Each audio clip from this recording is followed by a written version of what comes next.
네, 안녕하세요. 최재석 작가입니다. 제가 그림을 그리게 된 계기는 꽤 오래전으로 거슬러 가는데, 초등학교 3학년 때부터 고등학교 2학년 말까지 계속 그림을 그렸죠. 학교에 다니면서 미술부에 들고, 또 학교 다닐 때 미술 실기대회에 나가서 이런저런 상도 많이 받았던 것으로 기억을 합니다.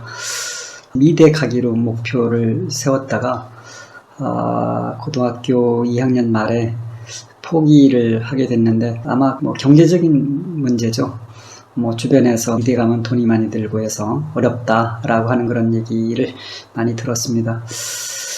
특히 고등학교 때 기억에 남는 두 분의 선생님이 계신데, 한 분은 역사 선생님이고 한 분은 미술 선생님입니다. 두 분 다 학구열이 좀 높으셔갖고 나중에 대학교 교수님이 되셨더라고요. 그래서 저도 깜짝 놀랐습니다. 당시 미술 선생님이 너는 그림에 소질이 있으니까 미대 가라, 그러면 내가 도와주겠다라고 하는 그 말씀을 하셨죠. 나중에 이제 느낀 소감은 역시 좀 저력이 있구나라고 하는 그런 것 좀 되돌아보게 됩니다. 당시 미술 선생님이 이제 기억에 남았던 것 중에 하나가, 제가 이제 미대 가는 걸 포기를 한다니까 선생님 화실이 이제 종로에 있었는데, 종로까지 당시 택시를 타고 화실까지 갔죠. 종로 화실.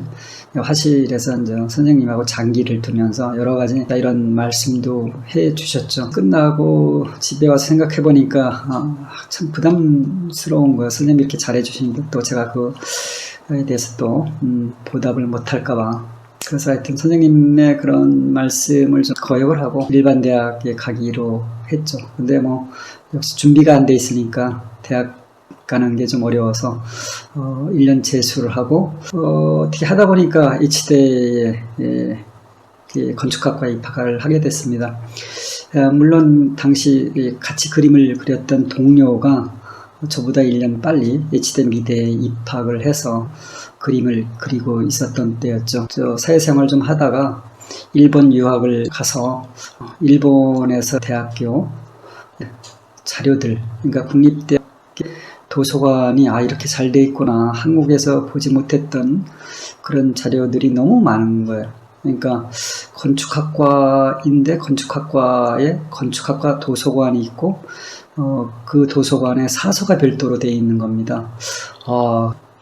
도서관에 가서 이런 자료를 찾다가 외국 잡지라든가 외국 단행본들이 너무 많아갖고 놀랬죠. 그래서 특히 이제 네덜란드의 그 데스틸 운동과 거기에 소속했던 이제 몽드리안과 들수부르의 작품들을 보고 뭔가 나와 코드가 맞는 것처럼 그렇게 느끼고 거기에 이제 몰입을 하게 됐습니다. 그래서 이제 석사 과정에서는 좀 두리뭉실하지만 이제 컨셉이라는 주제를 갖고 건축에서의 그 어떤 색채와 형태, 그리고 이제 그와 연관된 비슷한 유형의 건축가들이 누가 있을까라고 조사를 하면서 서로 그 형태의 관계성에 대해서 논했죠. 근데 이제 그것을 마치고 석사 과정에 가서는 석사 때 관심을 가졌던 그 주제를 조금 더 깊이 한번 해보자고 그래서 데스틸 운동에 대해서 좀 더 관심을 갖게 됐습니다. 여러분들도 잘 아시다시피 그 데스틸 운동에 속해 있던 몽드리안과 들수부르의 작품은 당시만 해도 혁신적이지만 아마 건축 디자인이나 일반 그런 어떤 여러 분야의 디자인에서 가장 많이 영향을 준 게 몽드리안이 아닌가 이렇게 생각을 합니다. 거의 100년이 지난 지금도 몽드리안의 그런 사고와 어떤 그 표현력이 계속 그 당시 끝나지 않고 계속 이어지고 있다는 것에 대해서 저도 상당히 놀랐습니다. 그래서 네덜란드를 이제 2번 방문하고 이 데스틸에 좀 빠져서 데스틸 관련 자료를 이제 모으기 시작했습니다. 특히 이제 네덜란드의 그 암스테르담 시립미술관, 또 국립미술관, 예, 그 몽디안 자료가 많았고, 또 욕심이 많아서, 있는 대로 자료를 뭐 복사를 했죠. 특히 이제, 테스트릴 원본을, 빌려다가 거기서 전체, 7년인가? 17년 동안 활동했던 그런 잡지를 다 복사를 해서 이제 일본으로 보내고, 그걸 이제 파일링해서 이제 뒀습니다. 전부 네덜란드 말이라, 뭐, 도저히, 뭐, 이해하기 어려워서 주로 이제, 도해 정도로 많이 참고를 했습니다. 그래서, 뭐, 논문이나 책은 주로 네덜란드 관련된 그런, 내용들이 많고, 특히 이제 대학교에 재직을 하면서 일본에 1년 연구년을 가게 됐는데, 동경예술대학의 미학, 그 예술학부의 미학 그 전공이 있더라고요. 이제 거기 이제 무턱대고 들어가서 뭔가 좀 색채에 대해서 좀 더 알고 싶어갖고 가서 이제 지도교수하고 상담하니까 다짜고짜 없이 뭐 독일어 하느냐 이렇게 이제 물어보더라고요. 그래서 독일어는 못한다 라니까 조금 시큰둥한 그런 표현이에요. 일본 사람들도 그 어떤 연구에서 자기 나라 그 쉽게 얘기하면 또 언어를 못 보고 그 책을 본다는 건 좀 비판적인 그런 측면이 있거든요. 쉽게 말하면 번역본을 보는 것보다 원본을 봐라 이거죠. 저는 뭐 거기까지는 이제 능력이 안 되고 주로 이제 번역본을 많이 봤죠. 색채라는 키워드를 갖고 이제 자료를 모으다 보니까 너무 광범위한 걸 알았습니다. 야, 색채 하나만 갖고도 이렇게 광범위하구나. 특히 이제 철학자들이 색채론까지 썼다는 걸 보고 어떻게 철학자들이 색채를 갖고 논할까라고 하는 그런 내용을 많이 가졌죠. 그래서 이제 그 철학자들이 이제 색채에 관련된 그런 내용들이 어떤 것이 있을까 이렇게 자료를 찾다 보니까 뭐 칸트라든가 쇼펜하우어, 헤게, 비트겐슈타인, 슈타이너 그 쾌테의 색채론에 대해서 놀랐죠. 우리가 잘 알고 있는 젊은 베르테르의 슬픔을 지은 쾌테가 어떻게 색채론을 썼을까? 무려 20년에 걸쳐서 색채론을 썼습니다. 그 쓴 이유가 뭐냐면 그 1700년대 뉴턴이 색채론을 썼거든요. 그게 이제 과학적인 측면에서 썼다고 할까 하여튼 실험을 통해서 색채론을 썼는데 색채 발생이 빛에 이제 프리즘을 이렇게 놓으면은 그 프리즘이 빛을 이렇게 분리를 해서 7가지 색으로 이렇게 나타낸다라고 하는 그런 이론입니다. 쉽게 얘기하면 색채는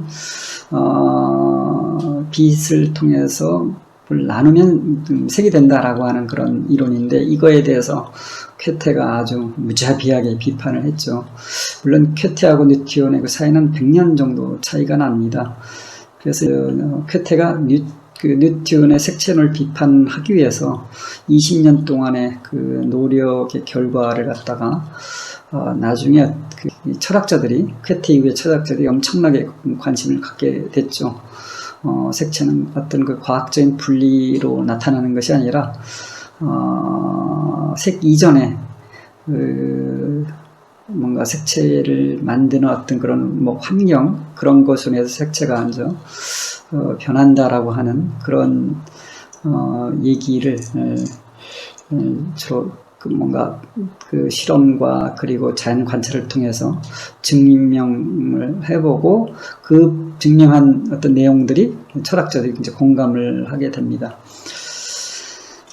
그래서 이제 그걸 바탕으로 이제 돌아와서 좀 겉핥기에 해당이 되지만은 일본의 연구자들도 색채 논문이 너무 많아요. 근데 국내에는 이제 별로 없더라고요. 그래서 저는 이제 국내의 색채론을 이제 소개한다는 측면에서 특히 이제 철학자들이 보는 관점에서 색채는 무엇인가라고 하는 그런 주제로 철학자의 색채 사상이라는 책을 냈습니다. 물론 저 조금 뭐 두리뭉실한 면도 있지만은 그 색채론 그 논문에 그 발표를 하고 그걸 다시 이제 수정도 좀 해서 책을 단행본으로 냈습니다. 지금 보면 뭐 허점투성이지만 그래도 색채에 관심 있는 그런 어떤 분들이 좀 관심을 가졌으면 좋겠다라고 하는 차원에서 제가 소개를 하게 됐습니다. 그리고 이제 재직을 하면서 그림을 꾸준히 이제 그렸죠. 뭐 그림 그리는 시간이 이제 많지 않아서 주로 이제 그동안 연구한 그런 자료들을 바탕으로 그 연구한 것과 실제 이제 실험하는 그런 어떤 그 과정들을 그 프로세스를 전부 다 전에 조사를 하고 그리고 또 분석을 해서 그걸 그림에 이렇게 담으려고 노력을 했습니다. 그래서 그림의 대부분 뭐 쉽게 이렇게 생각할 수가 있는데 주로 이제 1차적 몽드리안 그리고 들수부로 두 사람이 축이 되겠습니다. 그 두 사람을 벗어나서 제 그림을 얘기할 수가 없을 정도로 두 사람의 깊이 이제 빠져 있기 때문에 그 두 분의 그림을 분석을 하고 나름대로 변형을 해서 제가 이제 실험을 했고 이 실험을 거치다 조금 뭔가 좀 다른 걸 해보자 해서 이미 이제 철학자의 색채 사상에 대한 어떤 이론에 대한 실험으로 그 쾌테의 색채론을 나름대로 분석을 해서 그걸 한번 채색을 해봤습니다만 이걸 계속 가져가야 될까라고 하는 그런 의문이 좀 들더라고요. 그래서 꽤 많이 그렸는데 이걸 어떻게 사람들한테 설득을 하고 내 그림이 이제 쾌테의 색채론으로 영향을 계속 받고 이어갈 수 있을까라고 하는 그런 고민에서 조금 갈등을 하게 됩니다. 쾌테는 색채론을 지으면서 그 빛과 어둠에 대한 것 두 가지 축으로 색이 발생한다라고 했거든요. 어둠에서 파랑이 나타나고 또 빛에서 나타난다라고 했습니다. 그러니까 두 가지 원리죠. 어둠과 밝음에서 나타나는 파랑과 노란색이 뭔가 그 에너지를 받으면은 빨강이 되고 그 에너지가 상쇄가 되면은 그게 이제 검정이 된다라고 하는 그런 측면이거든요. 그러니까 두 가지의 어떤 대립에 대해서 우리가 늘 볼 수 있는 그 자연 환경에 대한 일부를 이 색채를 통해서 이해하고 그림으로 표현을 하려고 노력을 했습니다.